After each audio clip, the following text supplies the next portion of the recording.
మనసుని జయించటం కష్టమైన పనా సులువైన పనా గురుగారు? భూమిని మొత్తం కొనాలంటే కంటితో బయటకు చూడాలి. కానీ నన్ను నేను తెలుసుకోవాలంటే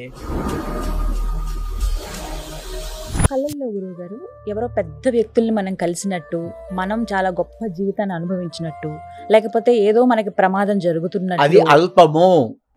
ఆ, ఇప్పుడు ఎదురుగా 1,00,00,000 మంది కృష్ణులు, రాముళ్ళు, బుద్ధుళ్ళు వేసున్న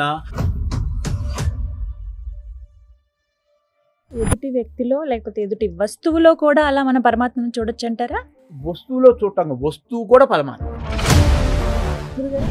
మీరనే ఆ నేను, నాలో ఉన్న నేను ఒకటేనా? ఒకటే. ఇప్పుడు నేను అనండి, నేను నేను పూర్వజన్మ కర్మలతోనే వస్తామా అండి అసలు భూమి అవన్నీ మీదకి? చెత్త. ఎటువంటి దీక్ష లేకుండా, మెడిటేషన్లు లేకుండా ఇది సాధ్యమవుతుంది. ప్యూరిటీ. కళ్ళు తెరిచి చూస్తున్నప్పటి ప్రపంచం నిజమా, కళ్ళు మూసుకున్న తర్వాత చూసే ప్రపంచం నిజమా? కళ్ళు మూసుకున్నప్పుడు తెచ్చిన ప్రపంచము అబద్ధమే.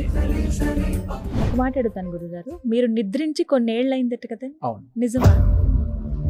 వాడెవడు నిద్రపోయి లోపల ఉన్నాడు, వాడు నిద్రపోలేదు. ఒక అత్యద్భుతమైన జీవితాన్ని గడిపారు మీరు, కానీ ఆ స్థితి నుంచి ఇలా 3 రావడం అనేది- రాష్ట్రాల్లో తమిళనాడు, ఆంధ్ర, ఇప్పుడు తెలంగాణ, 3 రాష్ట్రాల్లో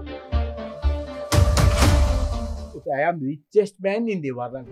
మీకు అనిపించలేదా గురువుగారు ఎప్పుడు ఇంత ఆస్తిని వీటన్నిటిని వదిలేస్తున్నానే ఈ అంటే భౌతిక ప్రపంచాన్ని అని? పైసలు ఇస్తే 500 రూపాయలు నోట్ ఇస్తానంటే ఎవరైనా బాధపడతారా? మీరు తీసుకునే ఆహారం ఏమిటి తెలుసుకోవచ్చు? ఏమి గుర్తుండవు. ప్రాణం పోతుందన్న భయం లేదు మీకు? అసలు నాకు చావు లేని వాడిని కదా, చావు లేని వాడిని పట్టుకొని చంపేదోడదా?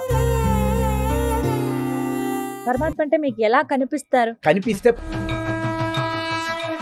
రామనుండ వారిని ఎప్పుడైనా మీరు దర్శించిన అటువంటి నాకు అసలు అవసరం లేదు, సందర్భాన్ని? దర్శిస్తే వచ్చేది కాదు.